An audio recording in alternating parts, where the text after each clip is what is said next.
nous allons voir comment saisir un plan de référence dans un assemblage avec les outils de CP Connect. Pour ce faire, une fois le nœud créé, nous le sélectionnons dans le tableau situé à gauche de l'interface et éditons l'assemblage en cliquant sur le bouton correspondant en haut. De cette façon, nous accédons à la fenêtre Assemblage. Dans l'onglet Modèle, nous devons spécifier les opérations nécessaires pour définir l'assemblage. Dans cet exemple, des plaques, des vis et des soudures ont été introduites, et des opérations d'ajustage ont été effectuées sur les profilés de l'assemblage et les découpes dans les plaques.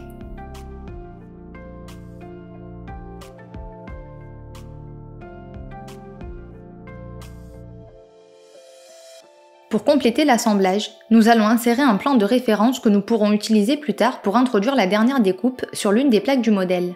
Pour cela, nous cliquons sur l'option Plan de référence dans la barre d'outils supérieure. Ensuite, dans la vue 3D de droite, nous voyons la représentation du plan de référence au moyen d'une surface de couleur grise. Nous pouvons configurer la position du plan en utilisant les options de la fenêtre centrale. Si nous définissons l'orientation par angle, nous devons d'abord entrer les coordonnées X, Y et Z d'un point du plan. Ensuite, nous le faisons pivoter en saisissant l'angle autour de l'axe X et l'angle autour de l'axe Y. Ces valeurs font référence aux axes globaux du système de référence de l'assemblage. Nous pouvons également définir l'orientation du plan via un vecteur normal à sa surface. Là encore, nous établissons les coordonnées X, Y et Z d'un point du plan. Ensuite, nous écrivons les composantes WX, WY et WZ du vecteur normal.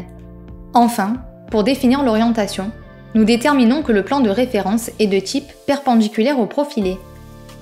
Dans ce cas, nous choisissons le profilé dans le menu déroulant. Puis, nous pouvons appliquer un déplacement du plan suivant l'axe X local du profilé, qui peut être négatif ou positif. Dans cet exemple, nous définissons l'orientation par angle. Après avoir créé le plan de référence, nous pouvons l'utiliser dans d'autres options telles que Ajuster profilé et Découper plaque, ou pour définir la position d'une plaque ou d'un élément béton. Nous terminons cet exemple en ajoutant une découpe de plaque qui utilise le plan de référence saisi. De cette façon, nous complétons le modèle de l'assemblage.